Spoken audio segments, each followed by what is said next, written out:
Alhamdulillahi Rabbil Alamin. Wabihi nasta'in ala umuri dunya waddin. Assalatu wassalamu ala ashrafil anbiya wal mursalin, Sayyidina wa syafi'ina wa habibina Muhammadin wa ala alihi wa sahbihi ajma'in. Rabbi shrah li sadri wa yassir li amri wahlul 'uqdatam min lisani yafqahu qawli. Raditu billahi rabban wa bil islami dinan wa bi Muhammadin nabiyyan wa rasulan. Hadirin hadirat jamaah Masjid Al-Bahar yang dirahmati Allah Subhanahu wa taala. Bersyukur kita kepada Allah pada pagi hari ini Allah pertemukan kita di masjid yang luar biasa, di mana siapapun orang-orang yang terlibat di dalam membangun masjid ini, kita doakan semoga orang-orang tersebut mendapatkan rahmat dan barokah dari Allah Subhanahu wa taala. Amin ya rabbal alamin. Dan siapapun pula orang-orang yang turut serta di dalam berkontribusi di dalam meramaikan, memakmurkan masjid ini, semoga orang-orang tersebut mendapatkan kesehatan dan barokah serta rezeki yang melimpah dari Allah Subhanahu wa taala. Amin ya rabbal alamin. Yang kedua, tentunya sholawat salam tidak lupa kita haturkan. Kita minta kepada Allah Subhanahu wa taala agar dicurahkan kepada kekasih kita, suri tauladan kita, dialah Nabi Agung Muhammad sallallahu alaihi wasallam.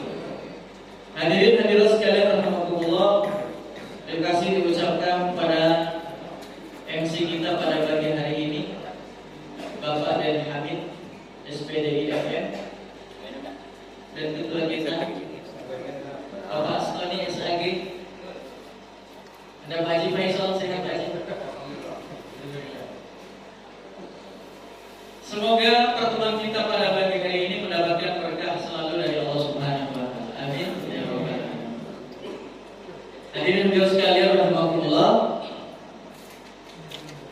Suatu hari ada beberapa sahabat Nabi yang sedang duduk-duduk di hadapan Nabi sallallahu alaihi wasallam.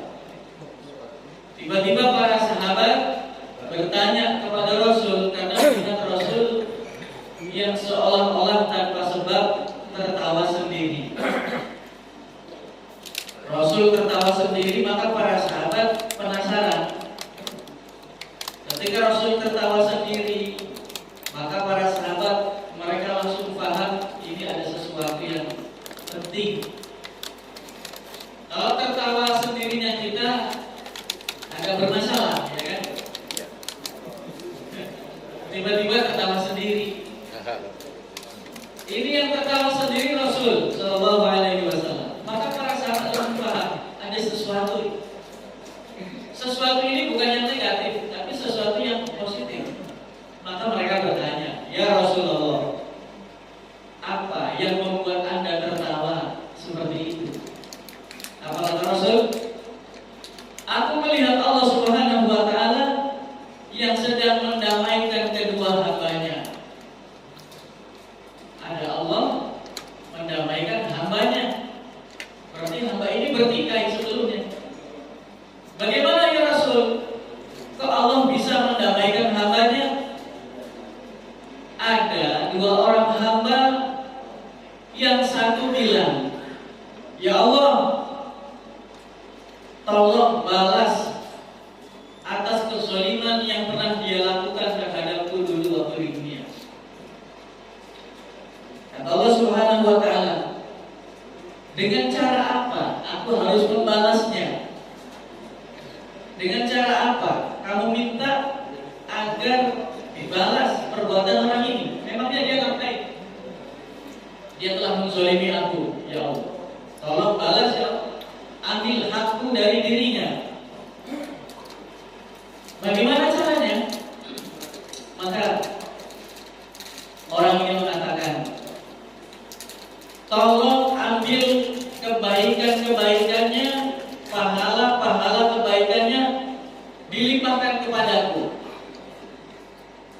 dia pernah sholat berjamaah, dia pernah berzakat, bersedekah, infak dan seterusnya, tolong pahalanya kasihkan ke saya, ditransfer ke saya. Apa kata Allah Subhanahu wa taala? Sayangnya temanmu ini nggak punya kebaikan apapun. Repot ini Pak. Kita sudah meminta balasan supaya kebaikannya ditransfer ke kita. Waktu Allah menjawab, temanmu ini nggak punya kebaikan apa-apa. Apa yang mau ditransfer kepada kamu? Wah, orang ini mulai bingung. Ya Allah, bagaimana kalau dosa-dosa saya Engkau timpakan kepadanya, biar saya ringan. Kalau dia nggak punya kebaikan, aku punya dosa, dosa saya tolong ditaruh ke situ. Allah bertanya lagi, memangnya kamu puas kalau kamu itu nggak punya dosa? Yang namanya manusia ada dosanya. Kamu akan senang kalau kamu nggak berdosa? Tentu ya Allah. Sekarang begini saja kata Allah Subhanahu wa taala. Ini hadis qudsi. Kata Allah Subhanahu wa taala, coba kamu noleh ke kanan. Dia noleh ke kanan, Pak. Ada Pak Den Hamid dan kawan-kawan noleh ke kanan kan begini. Pas noleh ke kanan, ternyata hamba ini melihat ada pemandangan yang begitu indah. Ada kebun yang indah, ada taman yang indah dan buah-buahan yang lengkap. Seketika orang ini takjub. Ya Allah, alangkah indahnya ciptaanmu ini. Ini kira-kira bisa ditebus tidak? Bisa dibayar tidak? Supaya aku bisa memilikinya. Kata Allah Subhanahu wa taala, itu bisa dibayar. Dengan cara apa ya Allah? Dengan apa harus membayarnya? Dengan orang yang mampu membayarnya dengan apapun. Bertanya terus orang ini, aku ingin segera membayarnya ya Allah, dengan cara apa? Apa kata Allah Subhanahu wa taala? Dan inilah yang membuat Rasul tersenyum tertawa. Dengan cara kamu maafkan temanmu tadi, kamu maafkan saudaramu tadi, kamu gandeng tangannya, kamu tuntun tangannya, dan kamu ajak masuk bareng ke taman itu. Subhanallah. Ini cara Allah mendamaikan hambanya. Jadi nggak perlu ditebus dengan uang, dengan apa. Cukup dengan orang yang dulu menzalimi kamu di dunia, kamu gandeng tangannya, kamu ajak masuk ke taman itu. Itulah tebusannya. Itu cara Allah yang membuat Nabi tersenyum luar biasa. Hadirin hadirat jamaah Masjid Al-Fahar rahimahullah. Pagi hari ini tema kita bukan tentang perdamaian. Ya, meskipun harus berdamai, tentunya tema pagi ini adalah yang sudah saya siapkan beberapa hari yang lalu, yaitu tentang perang. Saya tidak sedang mengajak bapak-bapak berperang, tapi di dalam sirah Nabawiyah, maka tema tentang perang itu akan selalu ada. Tema tentang perang akan selalu ada, dan itu cukup mewarnai sirah Nabawiyah. Tema tentang ibadah akan sangat ada, bahkan sangat kuat. Tetapi tema tentang perang pun itu juga ada. Nah, pagi hari ini bapak-bapak, ibu-ibu, bapak-bapak akan saya ajak menuju ke perang Tabuk. Tabuk itu kalau sekarang posisinya di negeri Yordan, di sekitar Yordan, sudah perbatasan Romawi sana. Dan pada waktu itu Jazirah Arab, khususnya negeri Madinah, itu sedang dilanda paceklik. Paceklik itu bahasa Indonesia atau bahasa daerah ya? Masih Indonesia ya? Paceklik, krisis. Udara sangat panas. Orang-orang Jazirah Arab memiliki kebiasaan kalau di musim panas mereka akan berteduh di bawah tenda-tenda mereka, di bawah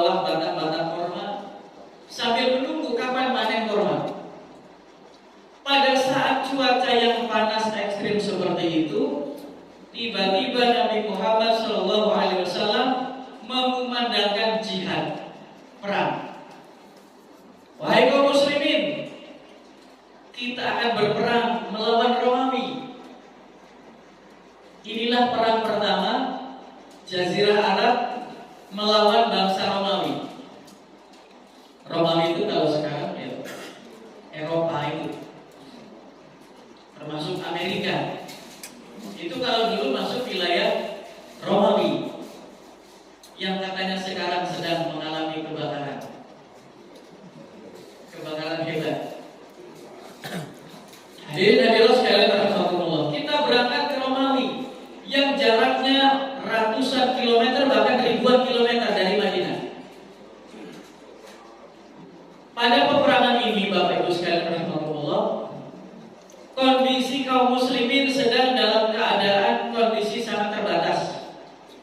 Secara ekonomi sedang sangat lemah, secara fisik pun demikian, secara cuaca sangat panas. Disinilah ujiannya.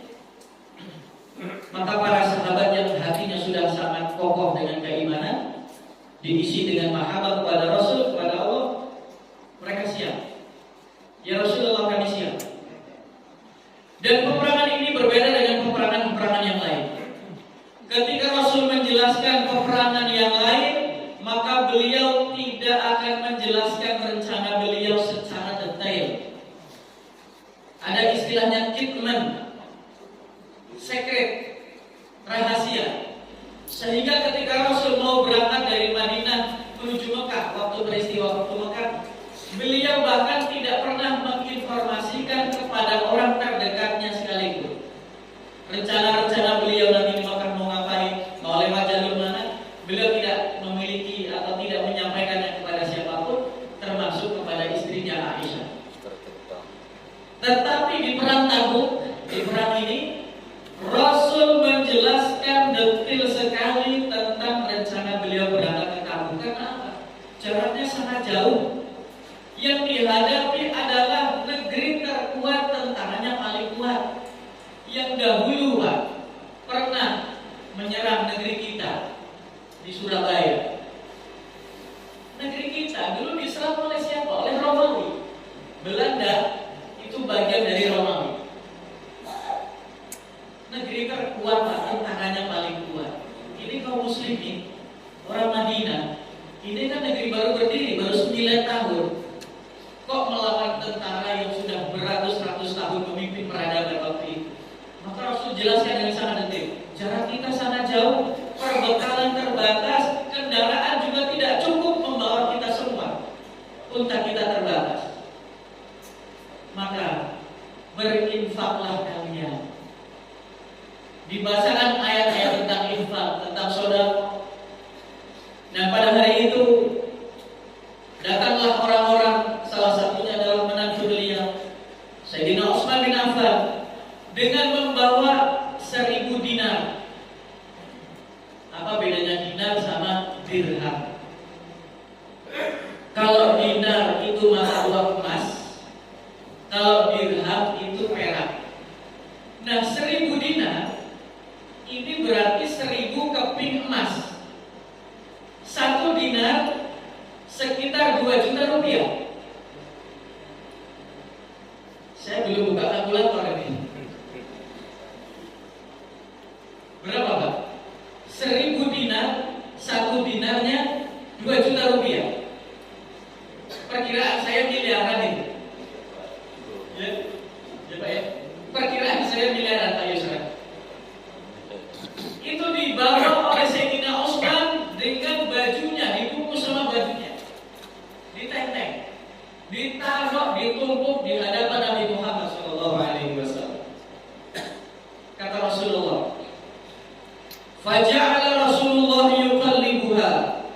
Rasulullah SAW membolak-balik kepingan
sekian ya Rasulullah.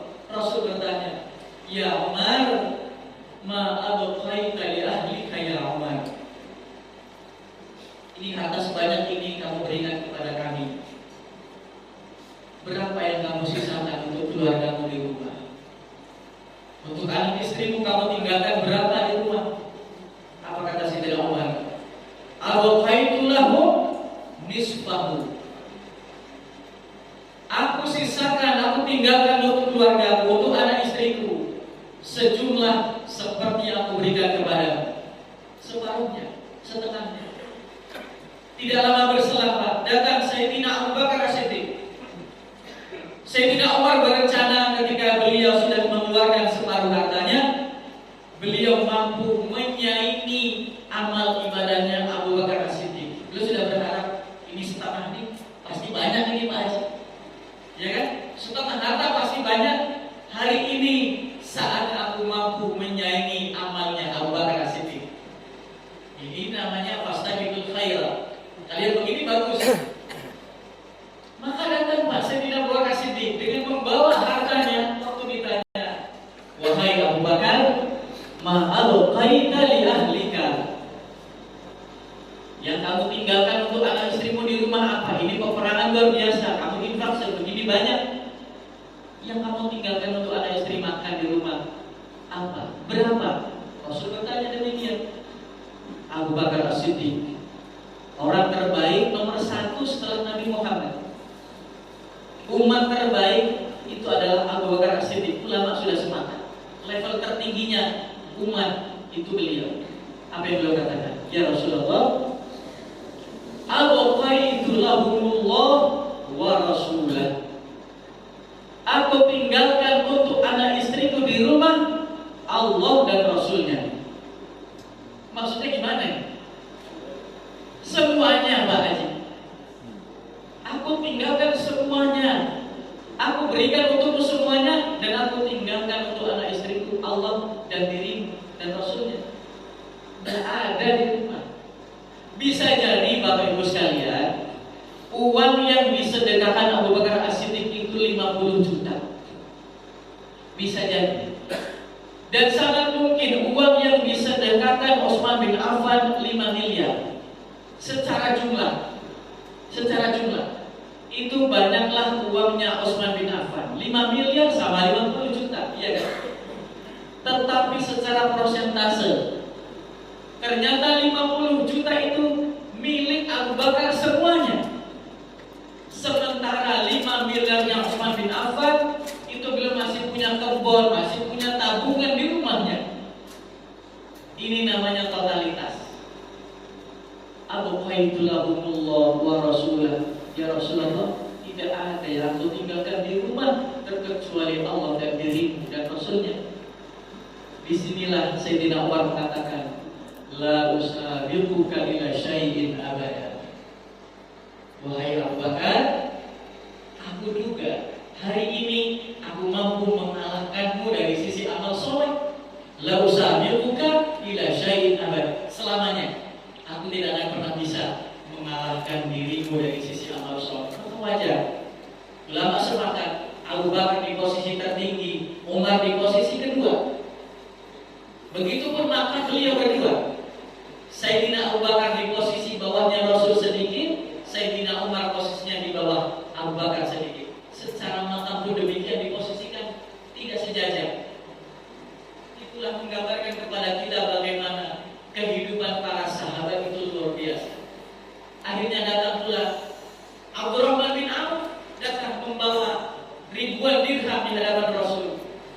Semuanya bersemangat untuk berinfak, bersedekah. Lalu bagaimana dengan orang-orang yang tidak punya, Pak? Apakah mereka tidak punya semangat untuk berinfak? Mereka semuanya semangat, termasuk yang tidak punya duit. Ada orang yang datang malu-malu ke hadapan Rasul, hanya membawa taruhlah 1 kilogram korma. Di bawah hadapan Rasul sambil malu-malu, ya Rasulullah, aku hanya punya segini, barangkali bisa buat bekal masukan. Kata Rasul, tunaikan. Tiba-tiba orang munafik komentar, Hai fulan, buat apa kamu berinfak segitu? Allah Subhanahu wa ta'ala gak butuh infak yang jumlahnya sangat sedikit. Jangan munafik. Rasul mengatakan, selamatkanlah diri kalian dari api neraka meskipun hanya dengan setengah butir korma. Fa illa bi kalimatin thayyibah. Kalau setengah butir kurma pun kalian tidak bisa memberikan, maka berikanlah kalimat thayyibah, ucapan yang baik. Ucapan kamu itu tidak baik. Dia bisanya segitu. Jangan disamakan dengan Sayyidina Utsman, jangan disamakan dengan Sayyidina Abu Bakar, Abdurrahman bin Auf. Dia mampunya 1 kilogram kurma. Jangan disepelekan. Kalau kamu nggak bisa memberi sebutir kurma, maka ucapkanlah kalimat thayyibah. Datang lagi orang, wanita-wanitanya bagaimana? Para sahabiyah datang kepada Rasul dengan membawa perhiasan-perhiasan mereka. Antingnya dilepas, gelasnya dilepas, kalungnya dilepas. Ya Rasulullah, kami nggak punya apa-apa, kami hanya punya ini. Silakan gunakan untuk kepentingan kaum muslimin. Semuanya kemudian dipersiapkan sampai datang orang-orang sekitar 7 orang. Datang ada 7 orang yang mereka ini sebutir kurma pun nggak ada, beras 1 canting pun nggak ada. Datang kepada Rasul, ya Rasulullah, kami cuma punya badan. Kami hanya punya badan, gak punya apa-apa ya Rasulullah. Tapi kami ingin berinfak untuk agama ini. Maka tolong ya Rasulullah, bawa diri kami. Kami ingin sedekahkan untuk Allah Subhanahu wa ta'ala. Diri kami, tolong dibawa. Tapi Rasul menjawab, wahai para sahabatku, aku sangat paham kalau kalian ini sangat ingin berinfak, berjuang di jalan Allah, tetapi ma ajidu ma ahmalukum alaih, aku nggak punya nggak punya kendaraan yang bisa membawa kalian menuju Tabuk. Ini perjalanan sangat jauh. Hadirin hadirat sekalian yang dirahmati Allah Subhanahu wa ta'ala, maka mereka kemudian pulang ke rumah masing-masing dalam keadaan wa a'yunuhum tafidu minad dam'. Allah gambarkan demikian di Al-Qur'an. Wa a'yunuhum tafidu minad dam'i, mata-mata mereka mengeluarkan air mata dengan sangat deras karena mereka tidak berinfak, tidak bisa berinfak jalan Allah Subhanahu wa ta'ala. Akhirnya di malam itu ada 1 orang yang namanya sampai hari ini masih dicatat dalam sejarah. Salah satu dari 7 orang itu bernama Ulbah bin Zaid. Ulbah bin Zaid di malam itu sholat malam, kemudian berdoa kepada Allah, dan di akhir sujudnya kemudian dia berdoa, ya Allah, Engkau memerintahkan kepada kami untuk berjihad di jalan Allah, dan kami sangat ingin menyambut seruanmu. Dan ketika kami menghadap kepada nabimu, nabimu tidak mampu menyediakan onta untuk kami. Maka dari itu ya Allah, saksikanlah malam hari ini aku ingin bersedekah, berinfak, bersedekah dengan kehormatanku. Nah, di sini Pak, bagi kita yang tidak punya cukup harta, tidak perlu berkecil hati, tidak bisa bersedekah. Sedekah dengan harga diri bisa. Sedekah dengan kehormatan bisa. Seperti Ulbah bin Zaid. Kata Ulbah, ya Allah, aku ingin bersedekah dengan jiwa saya, dengan kehormatan saya. Mulai malam hari ini akan aku maafkan setiap kaum muslimin yang mungkin pernah menyakiti fisikku, entah menendang, memukul, mencubit, menjewer dan sebagainya. Aku maafkan mereka. Yang kedua, aku maafkan setiap kaum muslimin yang pernah menzalimi aku, yang pernah mengambil hartaku, yang pernah menyakiti aku. Aku maafkan semua sebagai saudara bagi mereka. Rasul pagi-pagi mengadakan kajian. Tiba-tiba Ulbah datang, para sahabat datang. Rasul tadi malam mendapatkan wahyu atau mendapatkan informasi dari Jibril. Maka Rasul bertanya kepada para sahabat, "Man tasaddaqal laila?" Kata beliau, "Yang tadi malam bersedekah siapa?" Ya namanya para sahabat menjaga supaya tidak riya gitu. Itu nggak ada yang ngaku kalau tadi malam sedekah.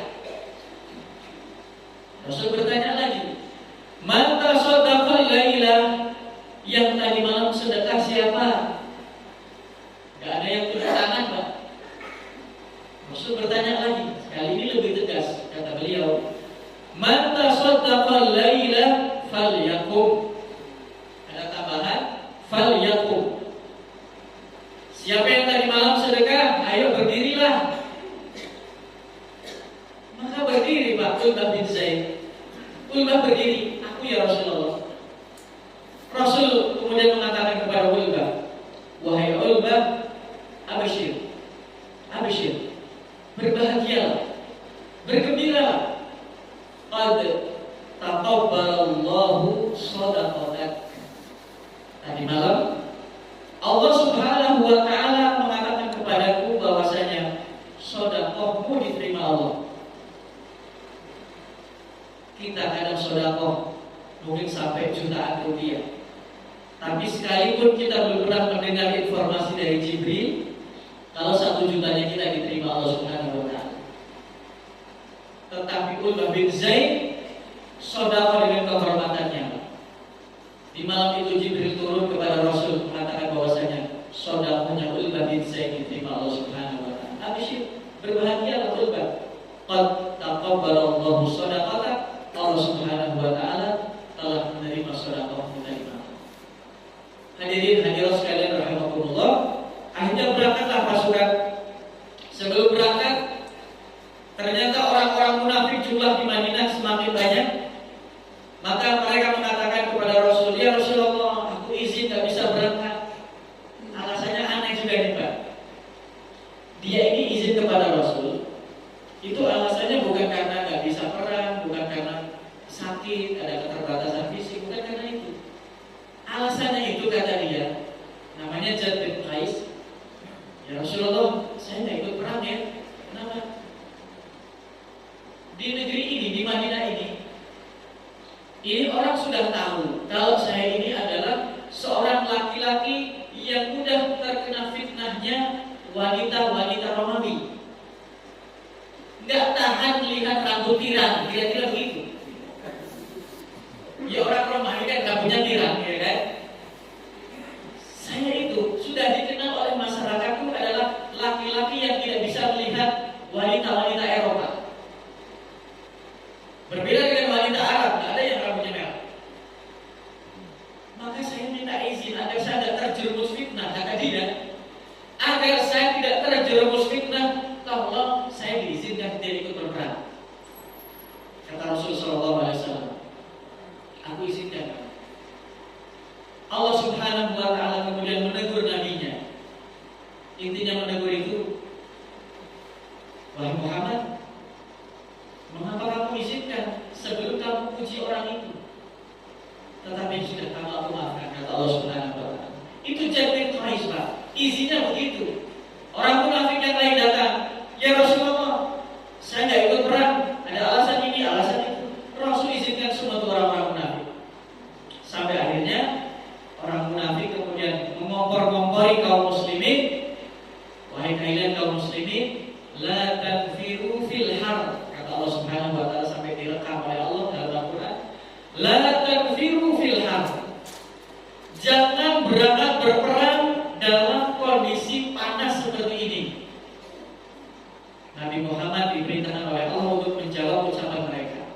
Jawabannya adalah, "Qul," katakan wahai Muhammad, "naru jahannama asyaddu harra law kanu yafqahun." Katakan kepada mereka bahwasanya api neraka jahanam itu lebih panas daripada cuaca yang panas di bumi. Law kanu kanu yafqahun, kalau mereka memahaminya. Hanya berapa itu Pak kaum muslimin? Satu onta untuk bertiga, sehingga harus ada yang jalan, harus ada yang di atas. Dan pasukan pada waktu itu di perjalanan kelaparan Pak.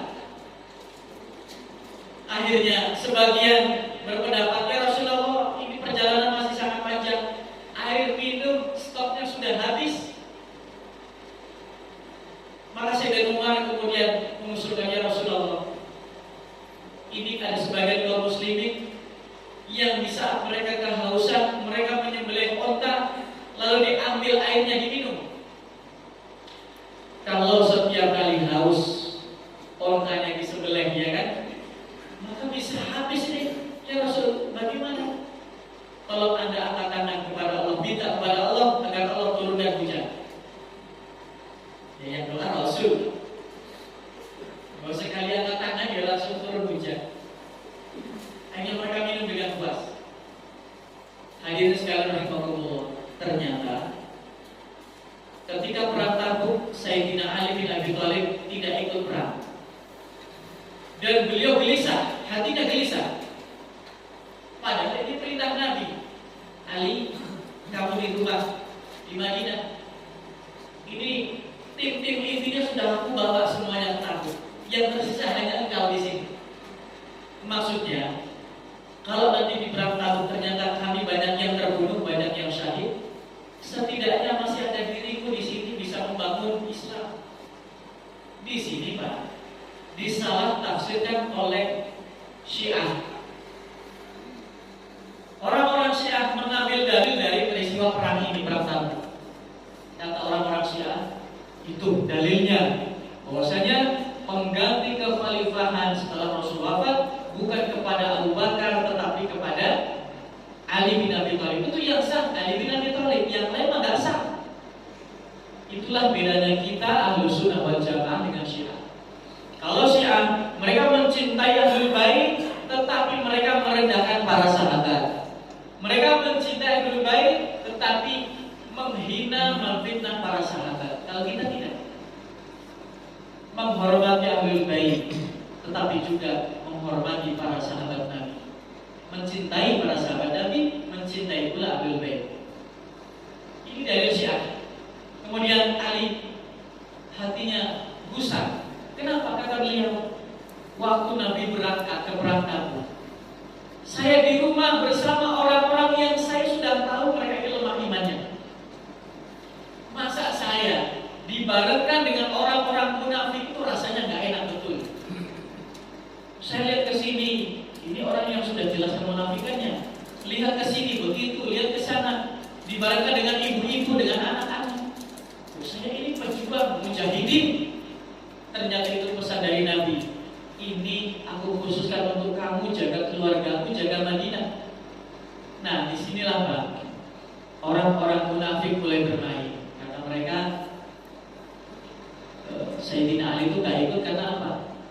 Karena Nabi Muhammad itu sayang kepada Ali, sehingga dia tidak berani mengorbankan Ali, takutnya nanti terbunuh di sana. Dipilih Ali, disayang Ali, supaya Ali tidak terbunuh di sana. Pilih kasih Nabi Muhammad, masa yang diajak cuma kita ini, berarti kita ini yang akan dikorbankan di sana. Sementara Ali ditinggal di sini. Itulah orang munafik.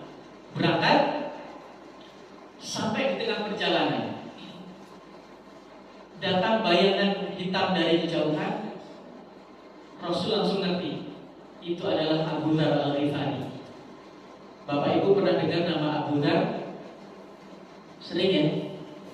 Abu Dzar Al-Ghifari, sahabat Nabi yang sangat tidak suka berbicara masalah dunia. Misalkan berbicara masalah perpindahan ibu kota negara, bagi Abu Dzar itu kurang menarik. Dia itu lebih suka berbicara masalah ketakwaan, masalah akhirat. Ya memang ada para sahabat yang seperti itu. Dan terkadang orang-orang yang karakternya seperti Abu Dzar itu bisa kita jumpai di dunia nyata sekarang.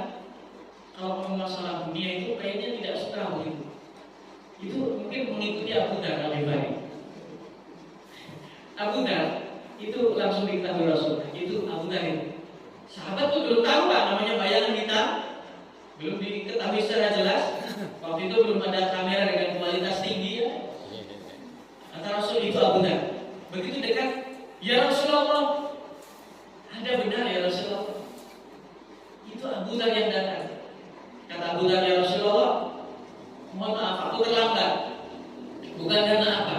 Karena kendaraanku terlalu tua untuk aku ajak berangkat. Sekarang korban sudah aku tinggalkan di sana. Aku jalan sendirian. Datang lagi Pak Abu Khaythama datang. Ya Rasulullah, aku datang, aku menyusul. Dan ketika aku di Madinah, hatiku berkecamuk. Istriku sudah aku kemudian persiapkan untuk melakukan sesuatu. Tetapi begitu aku melihat istriku, aku teringat dirimu. Ini tidak fair. Aku di sini senang-senang bersama keluargaku, sementara Rasulullah dan para sahabat sedang kepanasan menuju medan aku. Aku nggak terima pemandangan seperti ini. Maka Rasul kemudian Abu Khaytham datang menyusul Rasul Shallallahu Alaihi Wasallam. Nah, ternyata ketika sampai Tabuk, kaum muslimin tidak menjumpai pasukan musuh barang satu orang pun. Apa? Mengapa demikian? Ternyata Allah Subhanahu wa Ta'ala telah tanamkan rasa takut kepada orang-orang Romawi sehingga mereka mundur menuju negerinya. Allah Subhanahu wa Ta'ala seolah-olah ingin mengatakan kepada nabinya, wahai Muhammad, wahai kaum muslimin, kalian tidak perlu repot-repot mengangkat senjata, mereka sudah aku kalahkan. Kesulitanmu mengumpulkan infak, kesulitanmu mengumpulkan sedekah, kesulitanmu mengumpulkan pasukan, sudah aku bayar dengan cara musuh-musuhmu telah kalah sebelum engkau mengangkat pedangmu. Dibayar oleh Allah Subhanahu wa Ta'ala, tidak perlu capek. Rasulullah Shallallahu Alaihi Wasallam, para sahabat sudah capek di awal sebelum berperang, sudah capek duluan mereka. Maka Allah bayar langsung dengan cara musuh-musuhnya dikalahkan kemudian mundur ke negerinya. Akhirnya pulang. Karena sebentar lagi kita pulang, akhirnya kan pasukannya pulang ke Madinah. Ya, ini pasukan pulang Pak, pulang ke Madinah. Sampai Madinah berdatangan orang yang minta izin. Ada sekitar 80 orang, dan 80 orang ini semuanya munafik. Nah, jadi data orang-orang munafik di Madinah itu tercatat rapi. Nah, kalau di kita kan nggak tahu kan. Dan semoga di lingkungan kita tidak ada orang-orang munafik. Kita semua termasuk saya berlindung dari yang namanya kemunafikan. Ini di Madinah Pak, Abu Dar, bukan Abu Dar, Hudzaifah ibnul Yaman itu adalah orang yang ditugasi Nabi menyimpan rahasia Nabi. Dan rahasia yang paling penting itu adalah data orang-orang munafik. Nah, yang datang kepada Nabi waktu itu ada 80 orang. Ya Rasulullah, saya nggak bisa perang, mohon maaf, saya karena begini, kata Nabi. Aku maafkan. Tiba-tiba datang 3 orang Pak. Datang 3 orang. Ya Rasulullah, aku datang akan minta maaf, bukan minta izin. Minta maaf saya gak datang perang ya Rasulullah. Karena apa? Ka'ab bin Malik, kamu kenapa gak ikut perang? Bukankah di perang ini kamu ikut, perang itu kamu ikut? Di perang ini mengapa kamu tidak ikut? Ya Rasulullah, aku ini adalah orang yang diilhamkan oleh Allah, dikarunia Allah lisan yang fasih. Kalaulah aku hari ini mengatakan bahwasanya aku begini, tentunya engkau percaya kepadaku karena aku pandai merangkai kata-kata. Tetapi aku tidak jujur kalau aku mengatakan itu. Kalau aku tidak jujur, Allah pasti tahu. Dan kalau Allah sudah tahu, Allah pasti menyampaikannya kepadamu. Akhirnya aku tahu juga. Ya Rasulullah, tidak ada alasan aku tidak berangkat. Kendaraanku cukup, bahkan aku punya 2 onta untuk berjalan. Aku tidak berangkat karena faktor lemah iman saja. Ngaku itu Pak. Ngaku itu pada Nabi. Karena memang nggak punya iman.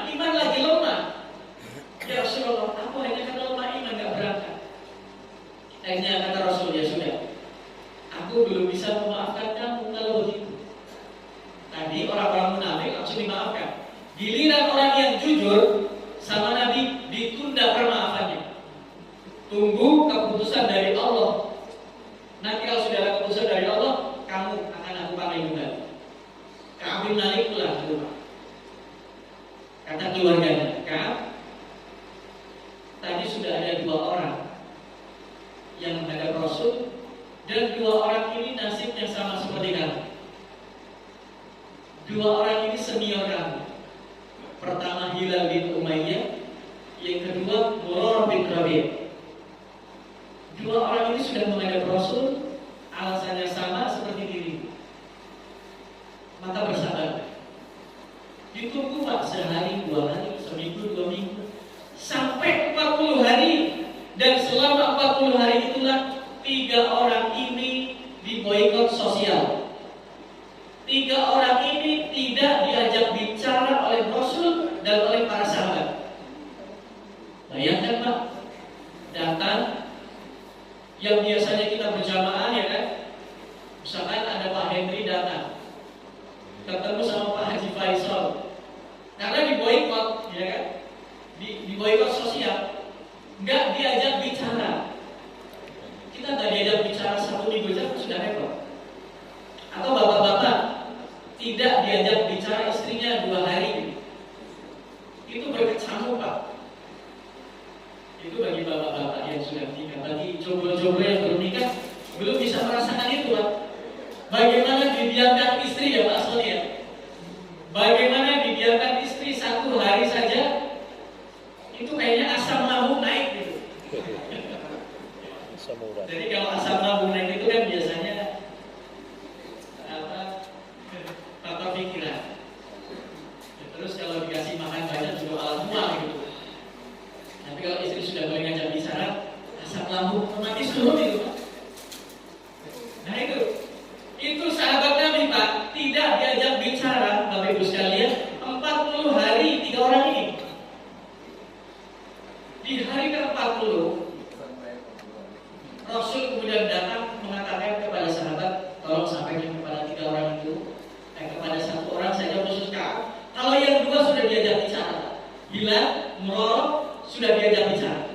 Ka'ab bin Malik itu ditambah 10 hari. Ya Allah. Murarah bin Rabi', Hilal bin Umayyah itu kan senior, sudah umur, sudah sepuh usianya. Kata Rasulullah SAW untuk Ka'ab bin Malik 10 hari lagi, dan katakan kepadanya yang 10 hari ini dia harus berpisah dari istrinya. Masya Allah, berpisah dari istri 3 hari saja sudah mumet. Ini harus 10 hari. Ya Allah, 10 hari Pak, lama itu Pak. Akhirnya 10 hari gak diajak bicara, gak diajak komunikasi dengan istri. Di hari ke-50, hampir 2 bulan berarti ya. Di hari ke-50, Nabi SAW lagi-lagi tersenyum sendiri. Suara yang dirindukan oleh penceramah. Akhirnya Pak, saya bacakan ayat tentang Ka'ab bin Malik sebagai penutup. Ayat tentang dimaafkannya 3 orang ini. Allah Subhanahu wa ta'ala berfirman di dalam surat At-Taubah ayat yang ke-118. Harus lama mencarinya. Ya intinya bahwasanya Allah Subhanahu wa ta'ala turunkan ayat untuk 3 orang, wa'ala thalatha, Ka'ab bin Malik, Murarah bin Rabi' dan Hilal bin Umayyah. Semuanya bahagia, termasuk Ka'ab. Kata Ka'ab, ya Rasulullah, aku sudah nazar kalau Allah terima taubatku, aku lagi faksuluh hartaku. Tapi kata Rasul, jangan, sebagian saja. Levelmu tidak bisa disamakan dengan levelnya Abu Bakar As-Siddiq. Kamu cukup sebagian saja. Demikianlah Bapak Ibu sekalian rahmatullah. Terima kasih atas perhatiannya dan mohon maaf atas segala kekurangannya. Kepada Allah kita mohon maghfirahnya. Subhanakallahumma wa bihamdik, asyhadu an la ilaha illa anta, astaghfiruka wa atubu ilaik. Wassalamualaikum warahmatullahi wabarakatuh.